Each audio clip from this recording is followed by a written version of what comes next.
Hi friends, విష్ణుగుప్తుడి అమ్మా నాన్నలను ఘనానందుడు చంపేశాడని తెలిసాక అతడికి ఈ లోకమంతా శూన్యంగా కనిపించింది. అప్పుడే విష్ణుగుప్తుడితో వాళ్ళ నాన్న స్నేహితుడైన కార్త్యాయనుడు, నువ్వు ఈ రాజ్యానికి దూరంగా ఎక్కడికైనా పారిపో, లేకపోతే ఘనానందుడు నిన్ను కూడా చంపేస్తాడని అంటారు.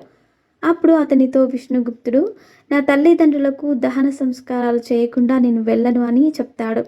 దాంతో కాత్యాయుడు విష్ణుగుప్తుడితో, అయితే నువ్వు ఎవ్వరికీ కనబడకుండా గంగానది తీరంలో ఉన్న రావి చెట్టు దగ్గర ఉండు, నేను అక్కడికి నీ తండ్రి శవాన్ని తీసుకొని వస్తానని చెబుతాడు.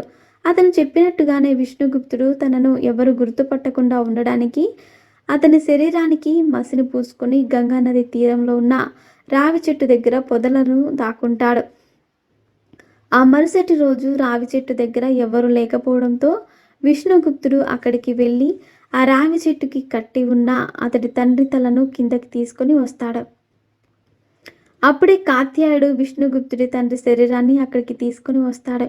దానితో విష్ణుగుప్తుడు, నా తల్లి శరీరం ఏది అని అతన్ని అడుగుతాడు. అప్పుడు కాత్యాయనుడు అతనితో, నీ తల్లి శరీరం కనిపించలేదు, నీ తండ్రి శరీరానికి మాత్రమే దహన సంస్కారాలు చెయ్యి, నీ తల్లి శరీరానికి దహన సంస్కారాలు నేనే చేస్తానని చెబుతాడు. దానితో విష్ణుగుప్తుడు తన తండ్రి శరీరానికి దహన సంస్కారాలు చేస్తాడు. ఆ తర్వాత కాత్యాయనుడు విష్ణుగుప్తుడికి ఒక సంచిని ఇచ్చి అతనితో, ఈ సంచిలో ఒక కత్తిని, అలాగే 50 బంగారు నాణ్యాలను మరియు తక్షశిల అధ్యక్షుని అధ్యక్షునికి నేను రాసిన లేఖ ఉన్నాయి. నువ్వు అక్కడికి వెళ్ళి ఆ విశ్వవిద్యాలయంలో చదువుకొని అక్కడే ఉండిపో అని అతనితో చెబుతాడు. అప్పుడు విష్ణుగుప్తుడు కాత్యాయనుడితో, బాబాయ్ నాకు ఒక మాట ఇస్తావా అని అడిగాడు. అప్పుడు కాత్యాయనుడు, చెప్పు నాన్న, ఏదైనా నీకోసం చేస్తానని అన్నాడు.